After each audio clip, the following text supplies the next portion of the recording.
ఆదికాండము 5వ అధ్యాయము. ఆదాము వంశావళి గ్రంథము ఇదే.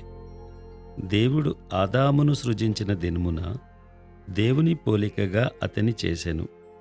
మగవానిగాను ఆడుదానిగాను వారిని సృజించి, వారు సృజించబడిన దినమున వారిని ఆశీర్వదించి వారికి నరులని పేరు పెట్టెను. ఆదాము 130 ఏండ్లు బ్రతికి తన పోలికగా తన స్వరూపమున కుమారుని కని అతనికి సేతు అను పేరు పెట్టెను. సేతును కనిన తరువాత ఆదాము బ్రతికిన దినములు 800 ఏండ్లు. అతడు కుమారులను కుమార్తెలను కనెను.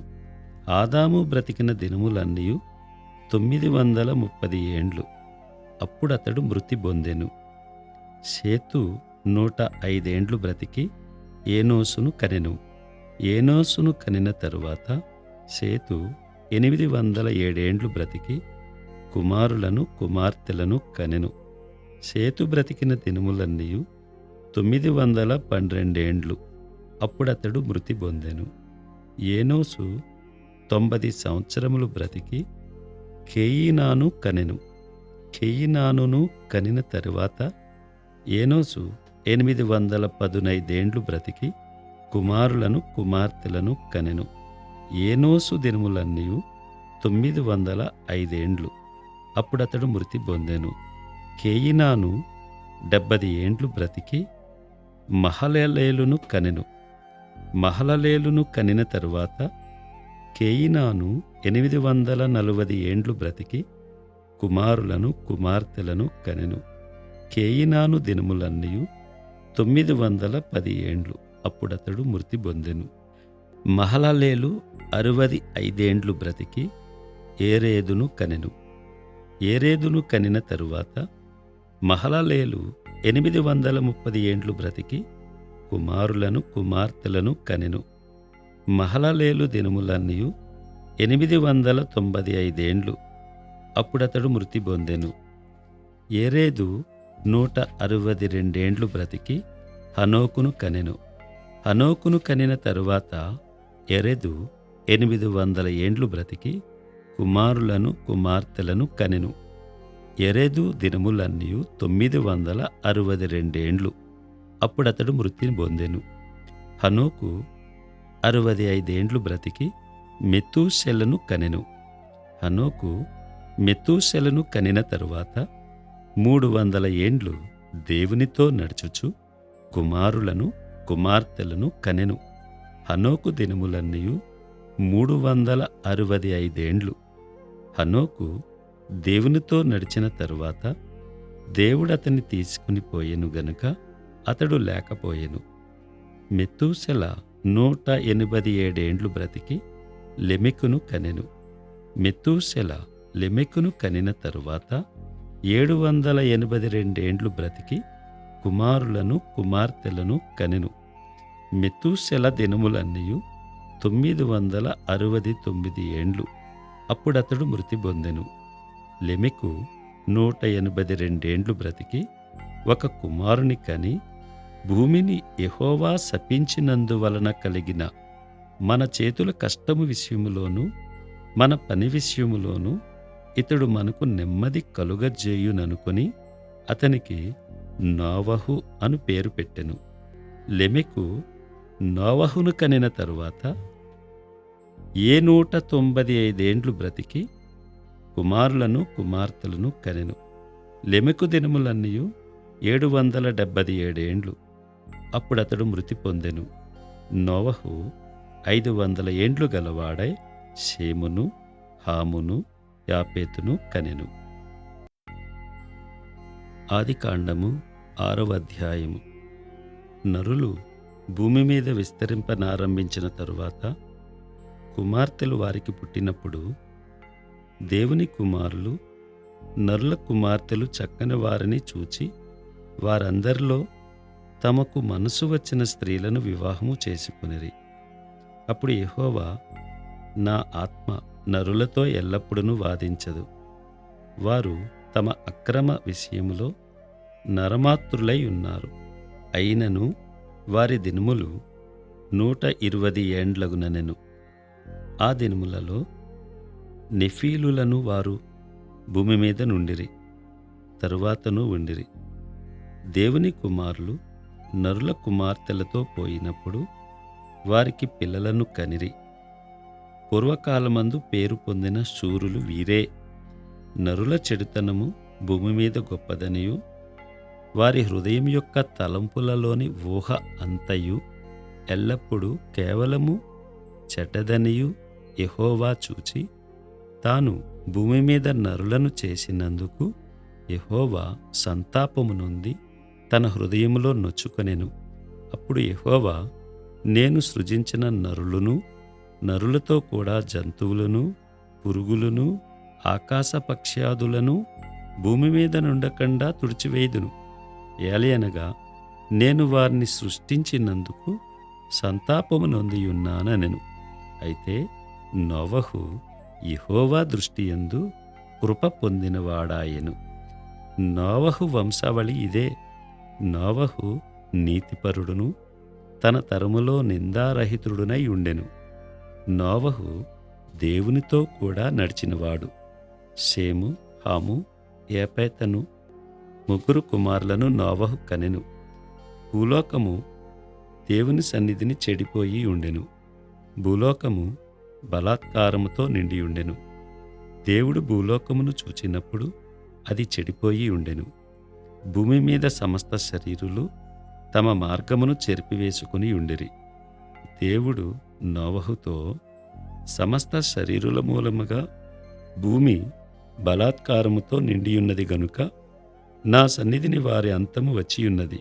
ఇదిగో, వారిని భూమితో కూడా నాశనము చేయుదును. చితిసారకపు మ్రానుతో నీ కొరకు ఓడను చేసుకొనుము. అరలు పెట్టి ఆ ఓడను చేసి లోపటను వెలుపటను దానికి కీలు పూయవలెను. నీవు దాని చేయవలసిన విధమిది: ఆ ఓడ 300 మూరల పొడుగును, 50 మూరల వెడల్పును, 30 మూరల ఎత్తును గలదై ఉండవలెను. ఆ ఓడకు కిటికీ చేసి పైనుండి మూరెడు క్రిందికి దాన్ని ముగించవలెను. ఓడ తలుపు దాని ప్రక్కను ఉంచవలెను. క్రింది అంతస్తు, 2వ అంతస్తు, 3వ అంతస్తు గలదిగా దాన్ని చేయవలెను. ఇదిగో, నేనే జీవవాయువు గల సమస్త శరీరులను ఆకాశం క్రింద నుండకుండా నాశనం చేయుటకు భూమి మీదికి జల ప్రవాహము రప్పించుచున్నాను. లోకమందున్న సమస్తమును చనిపోవును. అయితే నీతో నా నిబంధన స్థిరపరచుదును. నీవును, నీతో కూడా నీ కుమారులను, నీ భార్యయు, నీ కోడండ్రును ఆ ఓడలో ప్రవేశింపవలెను. మరియు నీతో కూడా వాటిని బ్రతికించి ఉంచుకొనుటకు సమస్త జీవులలో, అనగా సమస్త శరీరుల యొక్క ప్రతి జాతిలోనివి 2 చొప్పున నీవు ఓడలోనికి తేవలెను. వాటిలో మగదియు ఆడుదియు నుండవలెను. నీవు వాటిని బ్రతికించి ఉంచుకొనుటకై వాటి వాటి జాతుల ప్రకారము పక్షులలోనూ, వాటి వాటి జాతుల ప్రకారము జంతువులలోనూ, వాటి వాటి జాతుల ప్రకారము నేలను ప్రాకు వాటన్నిటిలోనూ ప్రతి జాతిలో 2 చొప్పున నీ యొద్దకు అవి వచ్చును. మరియు తినుటకు నానా విధములైన ఆహార పదార్థములను కూర్చుకుని నీ దగ్గర ఉంచుకొనుము. అవి నీకును వాటికిని ఆహారమగునని చెప్పెను. నోవహు అట్లు చేసెను. దేవుడు అతనికి ఆజ్ఞాపించిన ప్రకారము యావత్తూ చేసెను. ఆదికాండము 7వ అధ్యాయము. యెహోవా, ఈ తరము వారిలో నీవే నా ఎదుట నీతిమంతుడివై ఉండుట చూచితిని గనుక నీవును నీ ఇంటివారును ఓడలో ప్రవేశించుడి. పవిత్ర జంతువులలో ప్రతి జాతి పోతులు 7, పెంటులు 7, పవిత్రములు కాని జంతువులలో ప్రతి జాతి పోతును పెంటియు 2, ఆకాశ పక్షులలో ప్రతి జాతి మగవి 7, ఆడివి 7. నీవు భూమి అంతటి మీద సంతతిని జీవముతో కాపాడునట్లు నీ యొద్ద ఉంచుకొనుము. ఎందుకనగా ఇంకను 7 దినములకు నేను 40 పగళ్లును 40 రాత్రులను భూమి మీద వర్షము కురిపించి నేను చేసిన సమస్త జీవరాశులను భూమి మీద ఉండకుండా తుడిచివేయుదునని నోవహుతో చెప్పెను. తనకు యెహోవా ఆజ్ఞాపించిన ప్రకారము నోవహు యావత్తు చేసెను. ఆ జలప్రవాహము భూమి మీదికి వచ్చినప్పుడు నోవహు 600 ఏండ్లవాడు. అప్పుడు నోవహును అతనితో కూడా అతని కుమారులను అతని భార్యయు అతని కోడండ్రును ఆ ప్రవాహ జలములను తప్పించుకొనుటకై ఆ ఓడలో ప్రవేశించిరి. దేవుడు నోవహునకు ఆజ్ఞాపించిన ప్రకారము పవిత్ర జంతువులలోనూ అపవిత్ర జంతువులలోనూ పక్షులలోనూ నేలను ప్రాకు వాటన్నిటిలోనూ మగది ఆడుది జత జతలుగా ఓడలోనున్న నోవహు నొద్దకు చేరెను. 7 దినములైన తరువాత ఆ ప్రవాహ జలములు భూమి మీదికి వచ్చెను.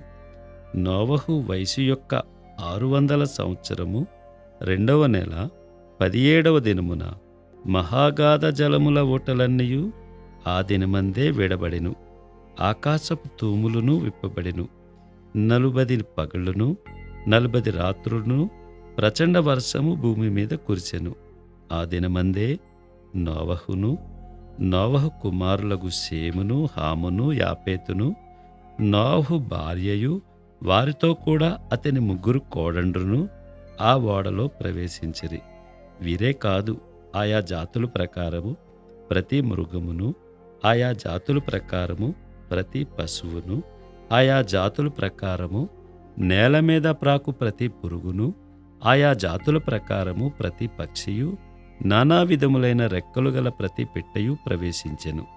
జీవాత్మగల సమస్త శరీరులలో రెండేసి ఓడలోనున్న నోవహునొద్ద ప్రవేశించెను.